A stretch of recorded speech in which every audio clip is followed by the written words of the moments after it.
আগের ভিডিওতে আমরা যেটা প্ল্যান ব্যর্থ হওয়ার গল্প শুনিয়েছিলাম, সেই প্ল্যান ব্যর্থ হয়ে আর কি বাড়ি এলাম।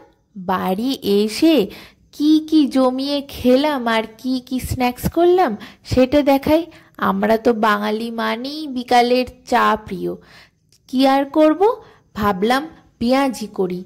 সঙ্গে সঙ্গে পেঁয়াজ কেটে তারপর শুরু করলাম পেঁয়াজি।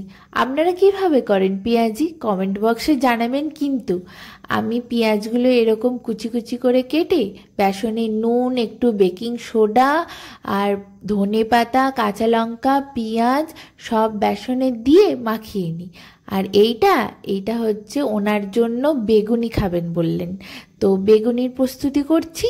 বেগুনির প্রস্তুতি আমি হাত দিয়েই ফেটাই, চামচ দিয়ে অনেক টাইম লেগে যাচ্ছে। আমাদের প্রচুর খিদে পেয়েছে, এদিকে সব মাখা হয়েছে, এদিকে আবার ওনার ইচ্ছা হয়েছে পায়েস খাবেন, তাই পায়েসও রাঁধছেন উনি। আর এদিকে তেল চাপিয়ে দিয়েছি। আর কি করলাম, পকোড়ার মতো করে অল্প অল্প করে যে যেমন শেপে ইউজ করতে পারে।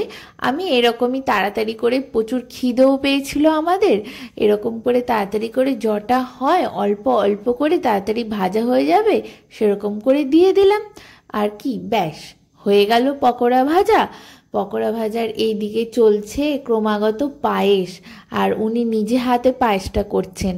আর আমি এদিকে চটপট করে বেগনিগুলো ছেড়ে দিলাম, কারণ উনি যে বেগুনি খাবেন বলেছেন।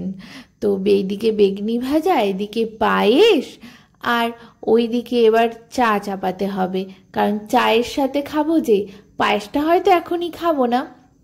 এইদিকে উনি দেখাচ্ছেন যে পায়েস হয়ে গেছে কিন্তু, আর এদিকে বেগনি ভাজাও হয়ে গেছে, ওদিকে চাও রেডি। ব্যাস আর কি, সন্ধেটা জমে যাবে বেশ। বা চায়ের রং দেখে আরো খিদে পেয়ে যাচ্ছে। আমি কিন্তু চা প্রিয় মানুষ। তা আজকের সন্ধ্যাবেলা আপনার বাড়িতে কি হলো জানাবেন কিন্তু।